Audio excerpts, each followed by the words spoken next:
5 گناہ کرنے والی عورت سے شادی نہ کرنا، اس سے دوستی نہ کرنا، اس سے یاری نہ لگانا، اس کے قریب بھی نہ بیٹھنا۔ یہ 5 گناہ کرنے والی عورت اتنی خطرناک عورت ہے کہ یہ جس راستے سے آ رہی ہو وہ راستہ بھی چھوڑ دینا، جتنا ہو سکے اس کے ساتھ نفرت کرنا۔ اگر تم اس کے ساتھ بیٹھ گئے، اس کے ساتھ تعلق قائم کر لیا، اس کے ساتھ نکاح کر لیا، شادی کر لی، اگر تم نے اس کے ساتھ دوستی رکھ لی تو یاد رکھنا تم لوگ اجڑ جاؤ گے، تم لوگ تباہ و برباد ہو جاؤ گے، کیونکہ یہ عورت ہر وقت، ہر گھڑی، ہر لمحے، دن رات، صبح و شام اللہ تعالیٰ کے غصے میں رہتی ہے۔ اس کے اوپر ہر وقت اللہ تعالیٰ کا قہر پڑتا ہی رہتا ہے۔ اگر تم اس کے ساتھ دوستی رکھو گے، اگر تم بھی اس کے ساتھ بیٹھو گے تو یاد رکھنا تم بھی اللہ تعالیٰ کے عذاب کے مستحق بن جاؤ گے۔ خدا را اللہ کے عذاب سے بچنا۔ 5 گناہ کرنے والی عورت سے شادی نہ کرنا۔ حضرت سیدنا امام باقر رضی اللہ تعالیٰ عنہ، آپ کے بیٹے حضرت سیدنا امام جعفر صادق رضی اللہ تعالیٰ عنہ کے پاس ایک شخص آیا، کہنے لگا اے نواسۂ رسول، مجھے بتایا جائے کہ شادی کے لیے کون سی عورت بہترین عورت ہے۔ آپ نے فرمایا ہر ایک عورت بہترین عورت ہے شادی کے لیے، ہر ایک تربیت یافتہ عورت بہترین عورت ہے شادی کے لیے، ہر ایک عقل مند عورت بہترین عورت ہے شادی کے لیے، مگر یاد رکھنا 5 گناہ کرنے والی عورت سے شادی نہ کرنا۔ یہ 5 گناہ کرنے والی عورت تمہیں دنیا میں بھی ذلیل کر دے گی، تمہیں آخرت میں بھی ذلیل کر دے گی۔ دنیا میں بھی تمہارا سر جھکا کے رکھ دے گی، آخرت میں بھی اللہ کے حضور تمہارا سر جھکا کے رکھ دے گی، تمہیں قیامت کے دن شرمندہ ہونے پر مجبور کر دے گی۔ قیامت کے دن کی شرمندگی سے بچنا، اپنے معاشرے میں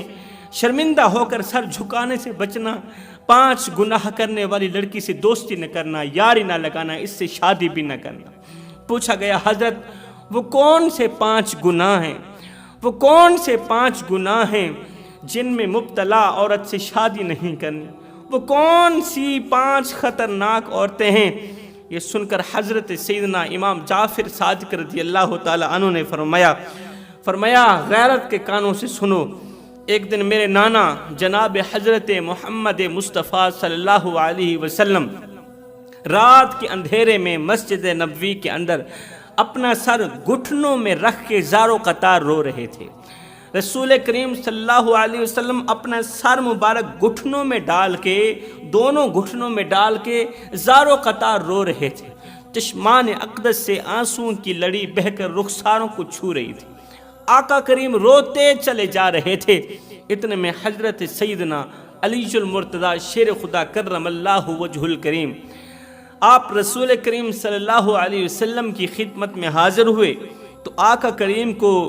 اس حال میں روتا دیکھ کر کہ آقا کریم کا سر گھٹنوں میں ہے اور آقا کریم زاروں قطار رو رہے ہیں، آنسوں کی وجہ سے چشمان نبوت پر نم ہے، چہرے پر پریشانیوں کے آثار نمودار ہیں،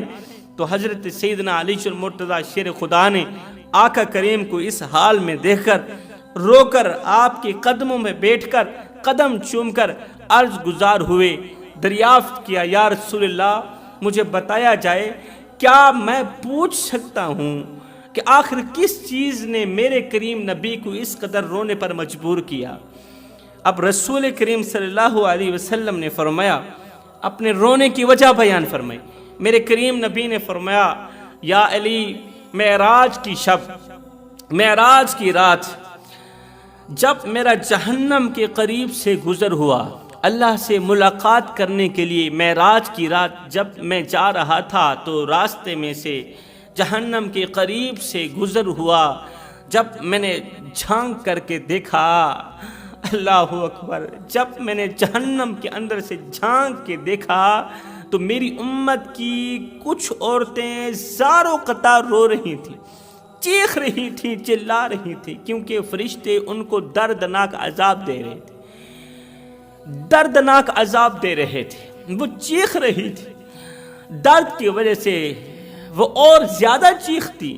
وہ اور زیادہ چلاتی تو فرشتے ان پر اور زیادہ عذاب مسلط کر دیتے، وہ جتنا زیادہ چیختی تھیں اتنا زیادہ انہیں عذاب ملتا تھا۔ بس وہ منظر جب میری آنکھوں کے سامنے سے گزرتا ہے تو میری آنکھیں خون کے آنسو بہانے لگ جاتی ہیں، میرے چہرے پر پریشانیوں کے آثار، گھبراہٹ کے آثار نمودار ہونے لگ جاتے ہیں۔ اے علی، جب سے میں نے وہ عبرت ناک منظر دیکھا ہے تب سے لے کر آج تک میری آنکھوں سے آنسو نہیں رکے۔ جناب سیدنا علی المرتضیٰ شیر خدا کرم اللہ وجہ الکریم نے پوچھا، یا رسول اللہ، وہ کون سی عورتیں تھیں؟ آپ کی امت کی وہ کون سی عورتیں تھیں اور وہ کون سے گناہ کرتی تھیں جن گناہوں کی وجہ سے، جن خطاؤں کی وجہ سے، جن نافرمانیوں کی وجہ سے انہیں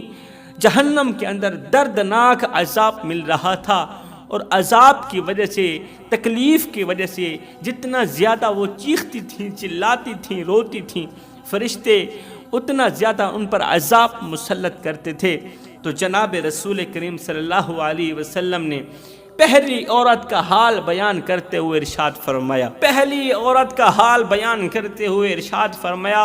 کہ جب میں نے جہنم کے اندر پہلی عورت کو دیکھا تو فرشتوں نے اسے بالوں سے پکڑا ہوا تھا،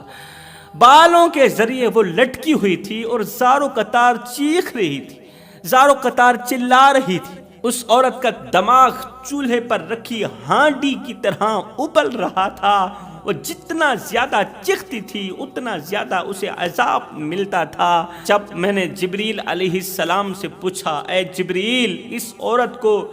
کس گناہ کی وجہ سے اس قدر دردناک عذاب دیا جا رہا ہے؟ تو جناب جبریل نے عرض کی، یا رسول اللہ، یہ آپ کی امت کی وہ عورت ہے جس کو اللہ پاک نے خوبصورت بال دیے تھے، نرم ملائم خوبصورت بال دیے تھے۔ اس کا شوہر اس کے ساتھ محبت کرتا تھا، پیار کرتا تھا، ان بالوں کی وجہ سے، ان کے بالوں کی فکر کرتا تھا، بہت ہی خوبصورت بال تھے، مگر یہ دھوکے باز مکار عورت، شوہر اس سے محبت کرتا تھا، شوہر اس سے پیار کرتا تھا، شوہر کی محبت کو ٹھکرا کر، دھوکہ دے کر شوہر کو، جب شوہر گھر سے باہر نکلتا تھا تو یہ شوہر کی غیر موجودگی میں اپنے بال سنوار کر گھر سے باہر نکلتی تھی۔ اس سوچ کی بنیاد پر اپنے بالوں کو خوب بناؤ سنگار کر کے گھر سے باہر نکلتی تھی کہ ہر دیکھنے والا شخص میرے بالوں کو دیکھے اور میری طرف متوجہ ہو، پھر میں اس سے لذت حاصل کروں، وہ مجھ سے لذت حاصل کرے، میں اس سے لذت حاصل کروں۔ اللہ اکبر! ہے جن بالوں سے یہ دوسروں کو اپنی طرف متوجہ کرتی تھی، نفس کی پوجا کرتی تھی، اپنے نفس کو راضی کرنے کے لیے، اپنے من کو راضی کرنے کے لیے، جن نرم ملائم خوبصورت بالوں کو دکھا کر یہ لوگوں کو گمراہ کرتی تھی، گناہ کرنے پر مجبور کرتی تھی، بالوں کی طرف، اس کے چہرے کی طرف متوجہ کرنے پر مجبور کرتی تھی، آج ان بالوں کا حال یہ ہے کہ فرشتے جہنم میں بالوں سے پکڑ کر اسے دردناک عذاب دے رہے ہیں، اور چولہے پر رکھی ہانڈی کی طرح اس کا دماغ پگھل رہا ہے۔ رسول کریم صلی اللہ علیہ وسلم نے جب دوسری عورت کا حال بیان کرتے ہوئے ارشاد فرمایا جب میں نے جہنم کے اندر جھانک کر کے دیکھا تو میں نے دیکھا کہ ایک عورت کو اس کی زبان کے ذریعے دردناک عذاب دیا جا رہا ہے۔ اس گنہگار عورت کی زبان میں زنجیر ڈال کر فرشتوں نے اسے جہنم کے درمیان لٹکایا ہوا ہے، اور ابلتا ہوا پانی، جہنم کا ابلتا ہوا پانی، کھوکھلا پانی اس کے منہ میں ڈال رہے ہیں۔ وہ جتنا زیادہ چیختی ہے، اسے جتنی زیادہ تکلیف ہوتی ہے، فرشتے اتنا زیادہ اس پر عذاب مسلط کرتے ہیں۔ جب میں نے اس عذاب کی وجہ پوچھی حضرت جبریل سے تو جبریل نے عرض کی، یا رسول اللہ، یہ آپ کی امت کی وہ بدبخت عورت ہے جو اسی زبان سے اپنے شوہر کی ناشکری کرتی تھی، اسی زبان سے اپنے شوہر کو دکھ دیتی تھی، درد دیتی تھی، تکلیفیں دیتی تھی، حالانکہ اس کا شوہر بہت اچھا تھا، اس کے اوپر ہزاروں نعمتوں کی بارش برساتا تھا، اس کے ہر ایک آرزو پوری کرتا تھا، اس کے ہر ایک خواہش پوری کرتا تھا۔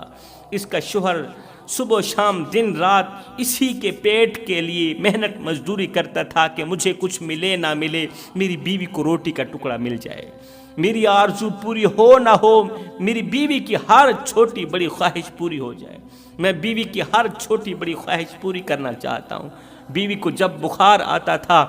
بیوی جب بیمار ہوتی تھی تو اس کا شوہر اس کے سرہانے پوری رات بیٹھا رہتا تھا کہ کہیں اسے کچھ ہو نہ جائے۔ اپنی رگوں سے خون نکال کر اس نے اس کی رگوں میں ڈالا، اپنے منہ سے نوالے نکال کر اس کے منہ میں ڈالا۔ اللہ اکبر! مگر اس نے اپنے شوہر کا حیا نہ کیا،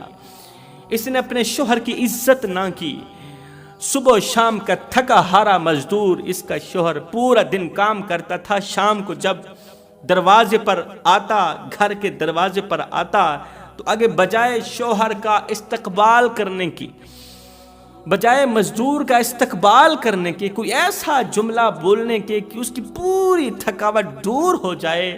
بجائے اس کا استقبال کرنے کے کوئی ایسا لفظ بولتی تھی اسی زبان کے ذریعے کہ اس کی تھکاوٹ اور زیادہ بڑھ جاتی تھی۔ زبان کے ایک لفظ کی وجہ سے اس کی تھکاوٹ اور زیادہ بڑھا دیتی تھی۔ بس اس گنہگار عورت کی اس ایک گناہ کی وجہ سے اللہ تعالیٰ نے اس کی زندگی بھر کی عبادت اس کے منہ پر مار دی۔ اس ایک گناہ نے اس کی نمازیں ضائع کر دی، اس کی عبادت ضائع کر دی، اس کی تہجد ضائع کر دی، اس کی کوئی بھی عبادت اللہ پاک نے قبول نہیں کی۔ اس ایک گناہ کی وجہ سے، وہ گناہ یہ تھا کہ اپنے مزدور شوہر کو کوئی ایسا جملہ بولتی تھی کہ اس کی تھکاوٹ اور زیادہ بڑھ جاتی تھی۔ مطلب شوہر کو دکھ دیتی تھی، شوہر کو درد دیتی تھی۔ کسی کو اتنا مت ستاؤ کہ وہ اللہ کے سامنے تمہارا نام لے کر رو پڑے۔ اگر وہ اللہ کے سامنے تمہارا نام لے کر رو پڑا تو یاد رکھنا تمہارے لیے بہت بڑا مسئلہ بن جائے گا، تمہارے لیے بہت بڑا مسئلہ کھڑا ہو جائے گا، تم بہت بڑی بلا کے منہ میں آ جاؤ گے، بہت بڑی مصیبت کے منہ میں آ جاؤ گے۔ کسی کو دکھ دے کر اپنی باری کا انتظار ضرور کرنا، کسی کو پریشان کر کے، کسی کو مصیبتوں کے کھڈے میں ڈال کے اپنی باری کا انتظار ضرور کرنا، اس لیے کہ قدرت جب تھپڑ مارتی ہے نا، قدرت جب تماچا مارتی ہے نا، وہ دل پر نہیں سیدھا روح پر جا لگتا ہے۔ کسی کو دکھ دے کر، کسی کو غم دے کر، کسی کو تکلیف دے کر، کسی کی عزت والی پگڑی کسی کمینے کے پاؤں تلے روند کر تجھے کیا لگتا ہے کہ تو ساری زندگی ایسے ہی مسکراتا رہے گا؟ نہ بندے نہ، بس وقت کے الٹنے کی دیر ہے، تیری باری بھی دور نہیں ہے، اس لیے کہ زندگی کے کسی نہ کسی موڑ پہ اپنا کیا آخر بھگتنا ہی پڑے گا۔ لہذا اس نے جس زبان کے ذریعے شوہر کو دکھ دیے، درد دیے، آج جہنم کے اندر زنجیروں کے ساتھ اسی زبان سے اسے جہنم کے درمیان لٹکایا گیا ہے اور اسے دردناک عذاب دیا جا رہا ہے۔ میرے کریم نبی نے تیسری عورت کا حال بیان کرتے ہوئے ارشاد فرمایا کہ جہنم کے اندر وہ اپنے ناخنوں سے اپنے چہرے کو نوچ رہی تھی، چہرے کا گوشت نوچ رہی تھی اور گوشت نوچ نوچ کے کھا رہی تھی۔ جہنم کے اندر وہ آگ کے ناخنوں سے چہرے کا گوشت نوچ رہی تھی اور نوچ نوچ کر کھا رہی تھی۔ جب میں نے حضرت جبریل سے اس کی وجہ پوچھی کہ آخر اس نے کون سا ایسا گناہ کیا ہے کہ اپنے ہی ناخنوں سے اپنے چہرے کا گوشت نوچ رہی ہے، ساتھ میں چیخ بھی رہی ہے، چلا بھی رہی ہے، اور اس کا یہ درد بھی بڑھتا چلا جا رہا ہے اور یہ عذاب بھی بڑھتا چلا جا رہا ہے، تو جبریل امین نے عرض کی، یا رسول اللہ، یہ آپ کی امت کی وہ عورت ہے جس کو اللہ تعالیٰ نے بڑے ہی حسن سے نوازا تھا، اللہ تعالیٰ نے اسے بہت ہی خوبصورت بنایا تھا، اتنا خوبصورت بنایا کہ چاند بھی دیکھے تو شرما جائے، جو بھی اسے دیکھتا بس دیکھتے ہی رہ جاتا، جو بھی اسے دیکھتا تعریف کیے بغیر نہیں رہتا تھا۔ اللہ تعالیٰ نے اسے بڑے حسن سے نوازا تھا، مگر یہ بدکار عورت اللہ تعالیٰ کی اس نعمت کی قدر نہ کر سکی۔ اس کا شوہر اس کے خوبصورت حسن کی وجہ سے اس سے بہت زیادہ پیار کرتا تھا، محبت کرتا تھا۔ پیار کرنے والے شوہر کو، محبت کرنے والے شوہر کو اس نے اس طرح دھوکہ دیا کہ اس کی غیر موجودگی میں جب وہ گھر سے کسی کام کے سلسلے میں باہر نکلتا تھا تو یہ غیر محرم مردوں کو اپنے گھر میں بلاتی تھی، انہیں اپنا خوبصورت چہرہ دکھاتی تھی، ان سے پیسے بٹورتی تھی، ان سے اپنی ضروریات پورے کرتی تھی اور اپنی نفس کی پیاس بجھاتی تھی۔ ان سے گناہ کرواتی تھی، یہ نمازیں بھی پڑھتی تھی، یہ تلاوت بھی کرتی تھی، یہ تہجد بھی پڑھتی تھی، مگر ایک گناہ کی وجہ سے کہ شوہر کی غیر موجودگی میں غیر محرم مردوں کو اپنے گھر میں بلا کر ان سے باتیں کرنا، ان سے نفسانی خواہشات پوری کرنا، اس ایک گناہ نے اس کی قبر کو جہنم کے گڑھوں میں سے گڑھا بنا دیا۔ آج یہ جہنم کے اندر اپنے ہی ناخنوں سے اپنے چہرے کا گوشت نوچ رہی ہے اور کھا رہی ہے۔ اے حسن پر ناز کرنے والے، اے خوبصورت چہرے پر اترانے والے، آج تو روزانہ شیشے کے سامنے کھڑا ہو کے کہتا ہے میرا چہرہ کتنا خوبصورت ہے، میرے بال کتنے نرم ہیں، میرے ہاتھ کتنے سفید ہیں۔ صاحب ذرا قبرستان کا چکر لگا کے آنا، تجھ جیسے بڑے بڑے حسین و جمیل لڑکوں کی، حسین و جمیل لڑکیوں کی مٹی خراب ہو رہی ہے، ان کا موٹا تازہ بدن خاک میں مل گیا، ان کا حسین چہرہ مٹی کا رزق بن گیا۔ آج اس چہرے کو قبر کے کیڑے کھا رہے ہیں، مکوڑے کھا رہے ہیں۔ نہ جسم تیڈا نہ جان تیڈی، اے ترکا رب رحمان دے اندے حکم بغیر تو بے وس ہیں، اے فیصلہ پڑھ قرآن دے میرے جسم تے میری مرضی ہے، اے وہم گمان انسان دا ہے، تیری روح شاکر مالک دی تیرا ڈھانچہ قبرستان دا ہے۔ چوتھی عورت کا حال بیان کرتے ہوئے رسول کریم نے فرمایا وہ اوندھے منہ لٹکی ہوئی تھی، اوندھے منہ لٹکی ہوئی تھی، اسے پیاس لگتی تھی، جب جب وہ پانی مانگتی تھی تو فرشتے جہنم کا ابلتا ہوا پانی اس کے منہ میں ڈالتے تھے، جہاں جہاں تک یہ پانی جاتا تھا جسم کو چیر کے رکھ دیتا تھا، یہ چیختی تھی، چلاتی تھی۔ جب میں نے جبریل سے اس کے اس عذاب کی وجہ پوچھی، اس نے کہا یا رسول اللہ یہ آپ کی امت کی وہ عورت ہے جو شوہر کی ناشکری کرتی تھی، جو شوہر کی نعمتوں کی بے قدری کرتی تھی، شوہر کے احسان فراموش تھی۔ شوہر جب مالدار تھا اس کے اوپر احسانات کی بارش برساتا رہا، اس کی ہر ایک ضرورت پوری کرتا رہا۔ جب وہ بیچارہ غربت کا شکار ہوا تو اس نے بجائے اسے حوصلہ دینے کے، اس کا سہارا بننے کے، اس نے کہا میں نے آپ میں کبھی کوئی بھلائی نہیں دیکھی، میں نے آپ میں کبھی کوئی اچھائی نہیں دیکھی۔ شوہر کی ناشکری کرتی تھی، شوہر کی احسان فراموش تھی اور شوہر کی چغلی کرتی تھی، شوہر کی خوبیوں پر پردے دے کے دوسری عورتوں کے سامنے شوہر کی خامیاں بیان کرتی تھی۔ اب آ کر سیدنا امام جعفر صادق رضی اللہ تعالیٰ عنہ نے فرمایا سب کچھ کرنا، یہ 5 گناہ کرنے والی عورتوں سے شادی نہ کرنا، اگر کرو گے تو یاد رکھنا تم بھی اللہ تعالیٰ کے عذاب کے مستحق بن جاؤ گے۔ جوانوں یہ زندگی کے لمحے تمہارے اور میرے لیے غنیمت ہے، انہی لمحوں میں کچھ کر لو، انہی لمحوں میں کچھ اکٹھا کر لو، انہی لمحوں میں خدا کی یاد اور محبت کے دیے اپنے دل میں جلا لو۔ معلوم نہیں پھر فرصت ملے نہ ملے، معلوم نہیں پھر یہ زندگی کے لمحے ملے نہ ملیں۔ آج وقت ہے توبہ کرنے کا، آج وقت ہے اللہ کو راضی کرنے کا۔ خدا را جوانو خود کو پہچانو، خدا را جوانو اپنے آپ کو پہچانو، خود کو پڑھو، ہم کون ہیں کیا ہیں بخدا یاد نہیں۔ جس قوم کو اپنے آپ کا پتہ نہیں، جو قوم خود کو بھی نہ پہچان سکی، جو قوم خود کو بھی نہ پڑھ سکی، اس قوم کے پلے ہوتا ہی کیا ہے۔ اقبال کہتا ہے ہم کون ہیں کیا ہیں بخدا یاد نہیں، ہم کون ہیں کیا ہیں بخدا یاد نہیں، اپنے اسلاف کی کوئی بھی ادا یاد نہیں، ہیں یاد تو کافر کے ترانے بس، ہے نہیں یاد تو مسجد کی صدا یاد نہیں، اور بنت حوا کو نچاتے ہیں سرے محفل ہم، اتنے سنگ دل ہیں کہ رسم حیا یاد نہیں۔ اور آج ہم سب کی ضلالت کا سبب یہی ہے شاید کہ سب کچھ تو یاد ہے مگر خوف خدا یاد نہیں۔